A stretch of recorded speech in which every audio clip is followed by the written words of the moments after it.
Hola, en el aire está el programa América ante la elección y yo, su presentadora, Irina Mish. Más precisamente, América después de la elección, porque los colegios electorales en Estados Unidos cerraron el 6 de noviembre a las 8 de la mañana, hora de Moscú. Y ya podemos nombrar al 47º presidente de Estados Unidos. Es un veterano de la política estadounidense, el 78 años Donald Trump. Muchos pueden decir, ¿y qué nos importa en realidad las elecciones de Estados Unidos? ¿Qué nos importa el presidente de Estados Unidos? La cuestión es que los temas de guerra y paz, que nos preocupan a todos, serán decididos por el nuevo jefe de la Casa Blanca. Las cuestiones de sanciones también serán decididas por él y de eso depende en gran medida nuestro bienestar, nuestra prosperidad, nuestra seguridad. Entonces, ¿qué esperamos del nuevo presidente de Estados Unidos? Esta pregunta, como muchas otras, la discutiremos hoy con la candidata a Ciencias Políticas, subdirectora del Instituto de Economía Mundial y Relaciones Internacionales, directora del Centro de Estudios Norteamericanos, Victoria. Hola, Victoria. No puedo evitar hacer la primera pregunta. Incluso antes de la votación, ambos candidatos, Kamala Harris y Donald Trump, estaban literalmente igualados, lo que se llama nariz a nariz. La diferencia entre ellos era mínima. ¿Cómo se explica que Donald Trump se adelantó tan bruscamente? Ya tiene 277 votos de colegas y electores, mientras que Kamala Harris solo tiene 226. ¿Por qué una diferencia tan abrupta? ¿Por qué ocurrió tan rápido? En realidad es la clásica trampa de las encuestas sociales. La misma en la que cayeron en 2016 cuando todas las encuestas decían que ganaría Hillary Clinton y su ventaja era suficiente, todo estaba bien, todos esperaban que ganara Hillary Clinton.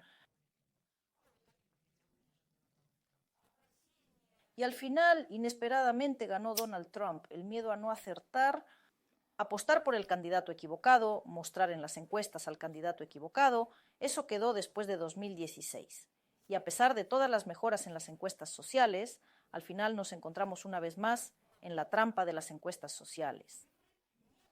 Las cifras no mostraron la realidad. Y resulta que sí, el resultado es completamente diferente. La víspera del día de la votación, la ventaja de Trump en el estado de Pensilvania, un estado clave, fluctuante, del que dependía prácticamente todo, la ventaja de Trump la víspera de la votación allí era de 0,5%. Gana en Pensilvania con un 51%, mientras Kamala Harris tiene un 48%. ¿Cómo pudo suceder esto? Las encuestas sociales antes de las elecciones y los resultados son cosas diferentes. Las encuestas son una especie de imagen aproximada. Bueno, por ejemplo, también sabemos por las encuestas en Rusia, parece que alguien nos pregunta, a mí nunca me ha llamado nadie ni me ha enviado nada, pero aún así hay una especie de evaluación de nuestra opinión general. Haré una pregunta provocativa. ¿Y si todo se trata de la financiación de la campaña? Porque todo el gran capital invirtió en Donald Trump. Él mismo no pertenece a la élite política. Sabes que es de los empresarios, de los inmobiliarios. Quizás atrajo recursos financieros que los demócratas ni soñaron. Te sorprenderás, esto es realmente una sorpresa para todos. Una de las sorpresas de estas elecciones. Recaudó menos dinero que Kamala Harris, casi la mitad. Ella tiene algo alrededor de...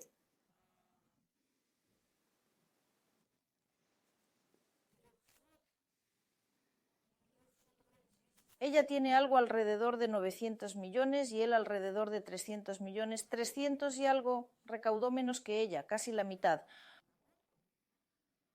Tan pronto como ella entró en la carrera, todos los que apoyaban al Partido Demócrata se activaron, porque ella se convirtió en la esperanza del Partido Demócrata. Biden, claro, habría perdido. En ella invirtieron tanto el gran capital como el pequeño capital. Todos los que pudieron invirtieron en ella y eso no dio nada. Trump recibió menos dinero, recaudó menos, gastó menos y aún así ganó. Bueno, ¿qué significa eso entonces? Significa que América aún no está lista para aceptar a una mujer presidenta, y menos aún de color. Y bueno, no sé, miré los datos de las encuestas, ella se apoyaba en los afroamericanos. Los hombres afroamericanos todos votaron por Trump. El factor de género sin duda está presente aquí. En cualquier situación electoral con una mujer y un hombre, no podemos negar la presencia del factor de género. Los hombres votan por hombres, las mujeres por mujeres. Eso es lo que mostraron estas elecciones. La sociedad se dividió claramente por género. Los hombres votaron por él, las mujeres por ella. Y sí, realmente esto también se manifestó claramente entre los afroamericanos.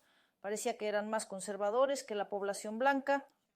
Los hombres blancos votaron más por Trump que los afroamericanos. A pesar de que ella apelaba a las minorías raciales como representante de una minoría racial, aunque su raza es mixta, para los hombres no fue suficiente. Pero me parece que aquí el factor de género es solo uno de ellos. No es el más importante.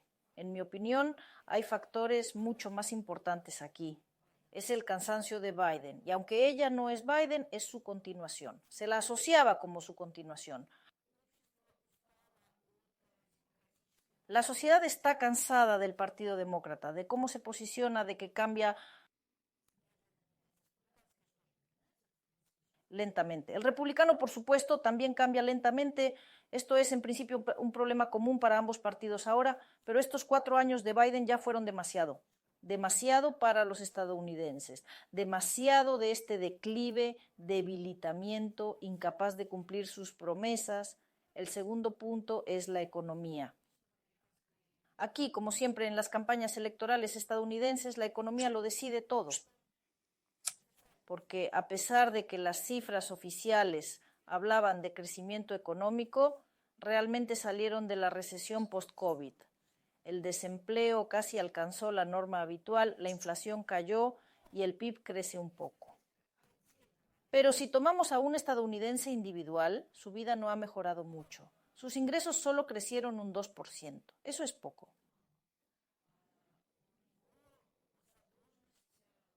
¿Tiene una gran deuda de crédito? ¿Gasta menos?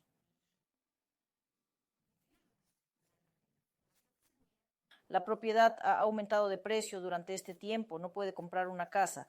Es decir, el estadounidense promedio se siente mal económicamente. Y esto, por cierto, lo reflejaban las encuestas. Confiaban más en Donald Trump en términos económicos que en Kamala. Kamala como representante del Partido Demócrata, que en 4 años de Biden no los sacó de la recesión.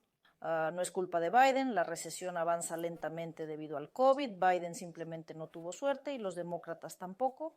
Trump logró capturar el crecimiento económico y por eso, para el ciudadano común, para el estadounidense promedio, durante Trump fue mejor económicamente. Y va y vota por Trump, porque entonces fue mejor, es lógico, espera que ahora también sea mejor y lo más interesante es que es bastante posible porque la economía está saliendo gradualmente y para el último año de Trump todo estará bien para los estadounidenses. Bueno, sí, ya prometió bajar los precios del petróleo, lo cual, por cierto, no nos conviene mucho. Prometió muchas cosas. Sí, prometió muchas cosas, pero lo principal es bajar los precios del petróleo. Y los estadounidenses son una nación que está siempre en movimiento. Prometió bajar los precios de la gasolina, del combustible, pero ¿cómo lo hará? Nadie lo sabe.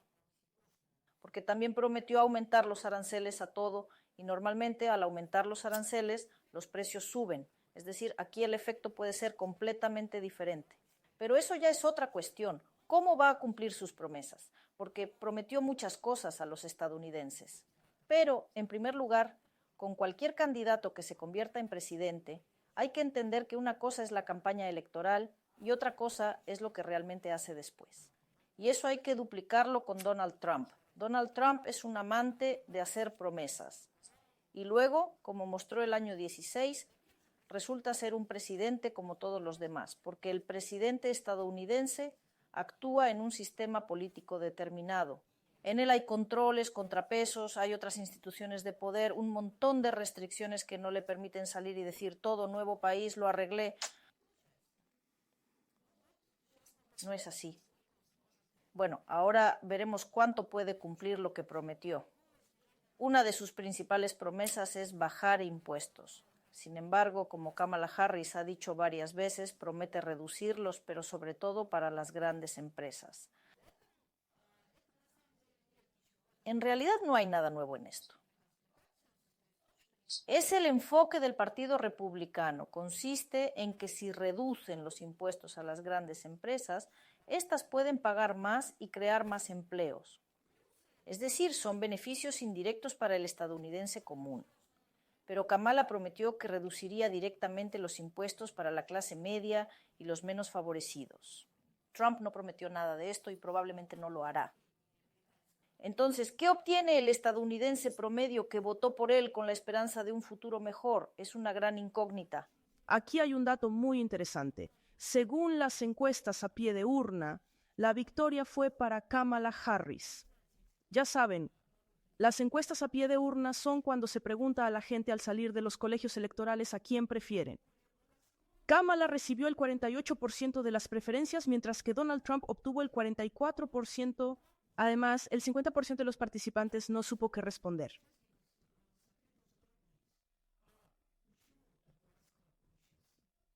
¿Por qué se dio esta situación? ¿Quién responde en las encuestas a pie de urna? Son aquellos que votan por Kamala Harris. Los mismos que respondieron en las encuestas de opinión. Son liberales, jóvenes, el electorado del Partido Demócrata. Por eso, los resultados de las encuestas a pie de urna no son indicativos del resultado final. Pero nos muestran lo más importante. Muestran que casi la mitad del país votó por ella y está muy decepcionada. El electorado, la sociedad estadounidense está dividida.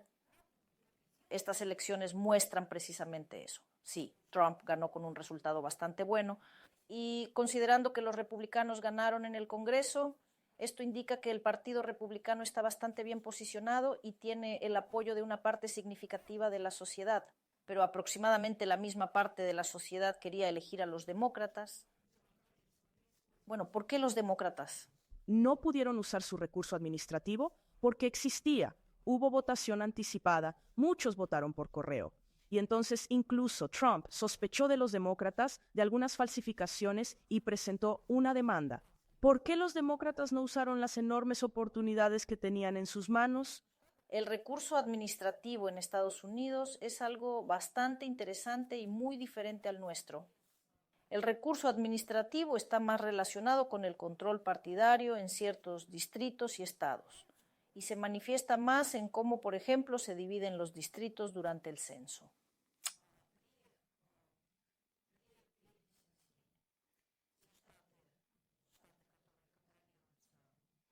Los estados controlados por un partido determinado tienen, o mejor dicho, el partido que controla un estado determinado tiene la oportunidad de revisar los distritos de tal manera que obtengan más escaños en el Congreso. Votación anticipada. No hay truco en esto, la dificultad está solo en el conteo porque lleva más tiempo, porque las papeletas enviadas por correo pueden llegar más tarde. Y por eso siempre se espera que las elecciones estadounidenses se cuenten durante varios días más. En realidad, el hecho de que ya tengamos resultados ahora mismo es una situación muy inesperada, una situación sensacional, porque normalmente se espera que se sumen 2 o 3 días más y no puede haber un caso de fuerza mayor. Como en 2020, por ejemplo, cuando 4 gobernadores de estado se unieron y prácticamente le quitaron la victoria a Trump. Ya no. Ya no habrá fuerza mayor. Demasiado evidente la victoria. Aquí exponerse significa arriesgar su imagen de democracia. Bueno, ¿qué podemos esperar de Trump? Se hicieron muchas declaraciones preelectorales. Prometió detener el conflicto con Ucrania antes de su inauguración. Prometió negociar con todos los que pudiera, pero todo fue muy vago. Y si hablamos de algo más concreto, digamos que ahora no tenemos embajador en Estados Unidos. Es un sinsentido. ¿Cuál es nuestra perspectiva de relaciones con Estados Unidos en este sentido? ¿Cómo nos comunicamos con ellos ahora y cómo nos comunicaremos? Bueno, no tenemos embajador temporalmente, simplemente porque es una rotación. Habrá nuevos después. No está relacionado con nuestras relaciones con Estados Unidos. Mucho más que otros cierres de consulados. Los estadounidenses cierran consulados rusos desde 2022. En realidad, desde 2014. Un proceso largo. Pero la cuestión es si podemos esperar algo positivo de la llegada de Donald Trump a la Casa Blanca.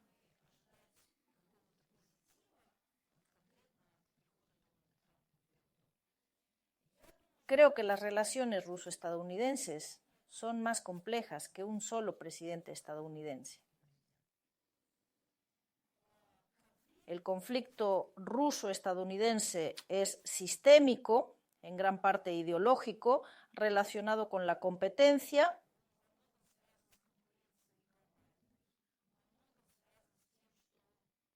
global y cómo nos percibimos mutuamente. Tiene raíces históricas muy profundas. En realidad, la percepción mutua entre EU y Rusia no ha salido de la guerra.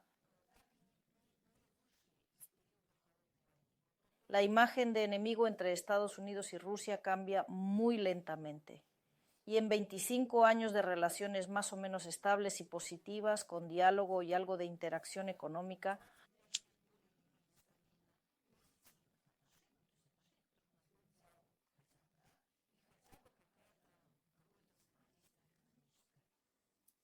la imagen no se transformó lo suficiente para desaparecer y permitirnos acercarnos.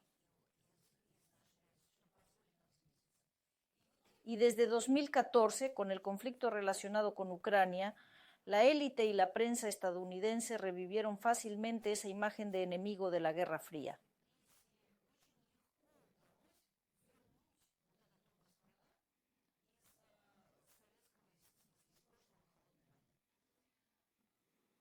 Fácilmente, porque no ha cambiado la generación, esa imagen se formó hace 70 años y las generaciones que vivieron esa percepción de Rusia, entonces la URSS, aún son jóvenes y activas. Y se les propuso ver a Rusia como siempre, como enemigo, como perturbador del orden, como Estado autoritario, modelos muy familiares que encajan fácilmente en la mente.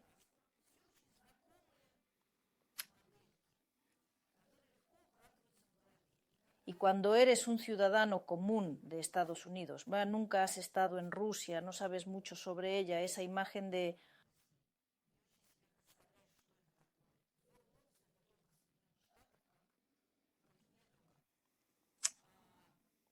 ese es un punto. El segundo punto es la competencia global, porque Rusia se ha fortalecido. En 30 años de recuperación tras la Unión Soviética, Rusia tiene su visión de cómo debería desarrollarse el mundo. Estas ideas las ha expresado. Difieren de la visión del orden mundial de Estados Unidos. Y aquí Estados Unidos tiene un talón de Aquiles, se llama percepción.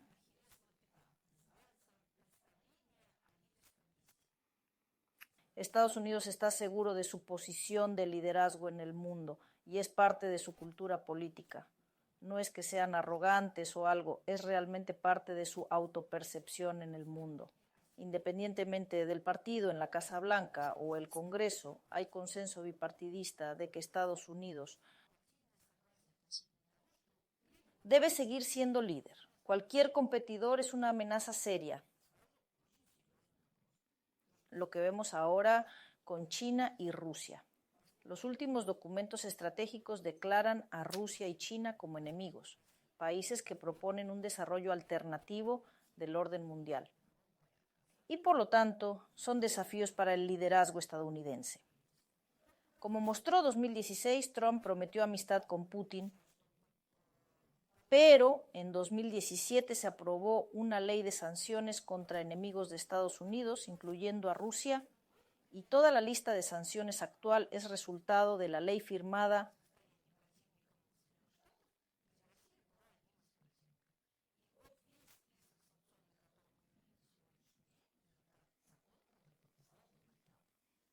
actuando en la lógica de la élite política estadounidense que ve a Rusia como enemigo. ¿Podría Trump ser absorbido por el establishment y actuar como los demás?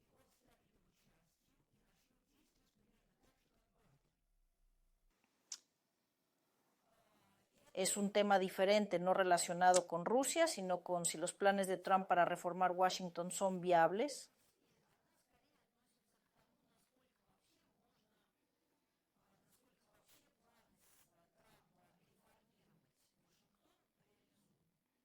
porque llegó con esa idea en 2016 y la expresó durante la campaña. Cambiar Washington, eliminar la presión del Estado profundo para que el presidente pueda realmente cambiar algo.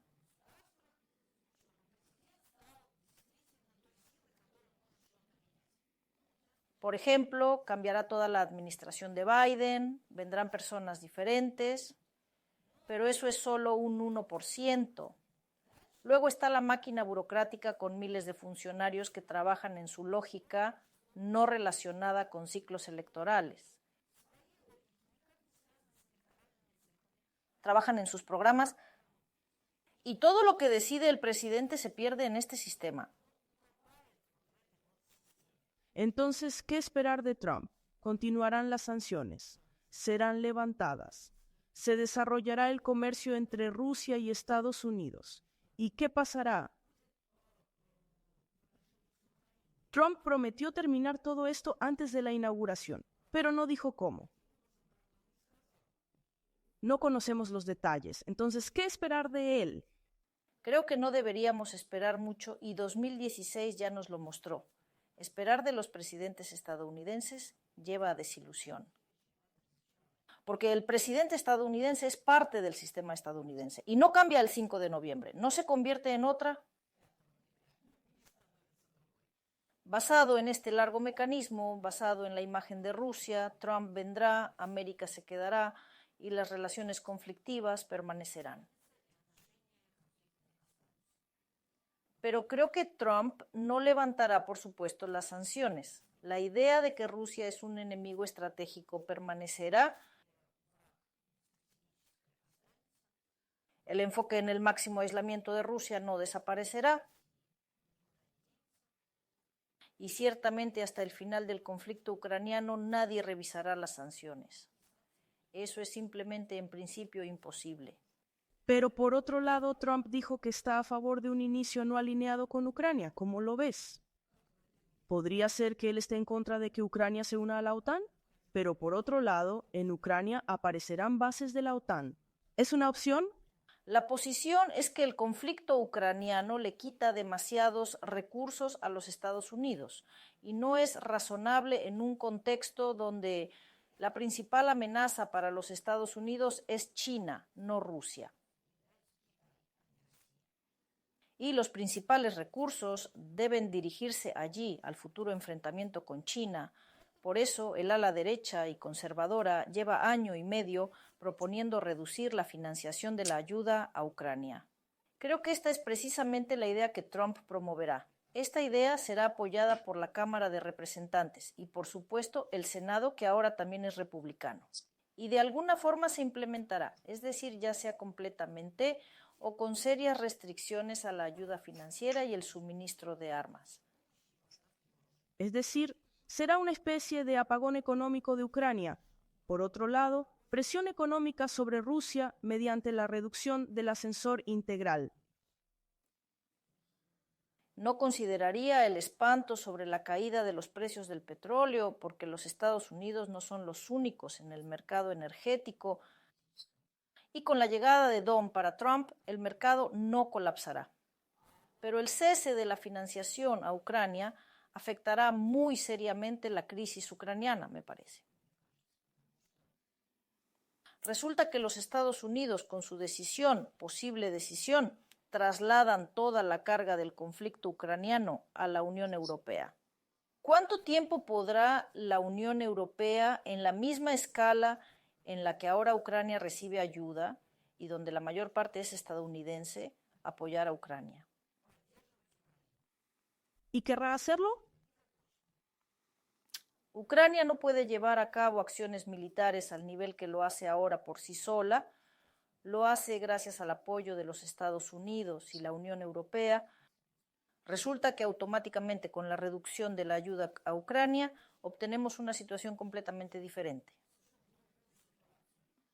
que posiblemente nos lleve a una cierta desescalada del conflicto y posiblemente nos lleve a una etapa de negociaciones. Puede que no, pero al menos un factor de este conflicto desaparecerá si los republicanos realmente toman esta decisión de reducir la financiación. Otra cosa es que todo esto será solo en enero, y hasta enero quedan 3 meses. Y como vemos, ahora la Casa Blanca está aumentando la ayuda a Ucrania. ¿Y qué piensas? ¿Es posible alguna negociación trilateral con la participación de Rusia, Estados Unidos? Sin Rusia y Ucrania, las negociaciones son imposibles. Eso es seguro. Es posible que los Estados Unidos sean un mediador. Puede que no. Puede que sea un mediador no oficial. Pero las negociaciones ya están en marcha porque se ha planteado la cuestión del comercio de territorios. Supuestamente hay algunos territorios que podemos intercambiar a cambio de algo más. Está claro que para Rusia ninguna concesión territorial es aceptable, pero para Ucrania tampoco son aceptables. Por lo tanto, aquí hay una decisión muy complicada. No es casualidad que este conflicto se llame prolongado y a largo plazo. Desafortunadamente, tales conflictos no terminan rápidamente y no por decisión de Donald Trump. Pero él puede ayudarnos al dejar de financiarlos. Tengo una duda. No sé si preguntar, pero me arriesgaré. Donald Trump tiene 78 años. Como referencia tendrá 82. Tiene un vicepresidente, J.D. Vance, una figura bastante interesante, colorida, con su propia... Externamente, un joven muy atractivo. ¿No será que todo lo que se está haciendo ahora es para el proyecto J? Vance. Bueno, una versión similar. Recuerden, en 2020 se decía de Biden que él era mayor y con él estaba la joven Kamala, que ahora se sentará un año, se irá y en su lugar estará Kamala Harris. ¿Cómo hacer para que una mujer se convierta en presidenta en América? Me parece que no. Aquí, sin duda, Trump es la figura principal en la campaña electoral republicana.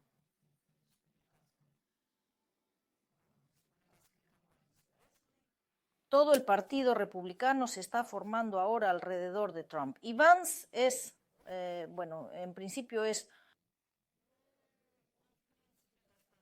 se hizo visible gracias a Trump. Es poco probable que sea más visible mientras Trump esté en la Casa Blanca, porque como vemos, Trump eclipsa a todos a su alrededor. Trump realmente sabe cómo tener conflictos con la gente. Por eso, para Vance, sin duda, es un excelente trampolín para mostrarse. Como vemos, Kamala Harris, que nunca fue conocida en el papel de vicepresidenta, se destacó en estas elecciones mucho mejor que en 2020, cuando rápidamente se retiró de la carrera. Vance también se está convirtiendo en una figura política a nivel federal. Es joven, es la próxima generación del Partido Republicano y además la próxima generación de la derecha conservadora del Partido Republicano. No se puede descartar que en las próximas elecciones o en las siguientes pueda aspirar a postularse para presidente. En este sentido, sí es para él, por supuesto, un camino directo para su carrera y llegar a la Casa Blanca ya como la primera figura, no la segunda. Pero que él reemplace a Donald Trump en estos 4 años, creo que Trump está bastante saludable. Si Biden lo logró, Trump seguramente lo logrará. Bueno, hoy les hemos contado sobre los primeros resultados de las elecciones presidenciales en Estados Unidos. Y estos resultados mostraron que Estados Unidos no es un país tan tranquilo y sin problemas como parece desde, bueno, seguimos atentos a los acontecimientos.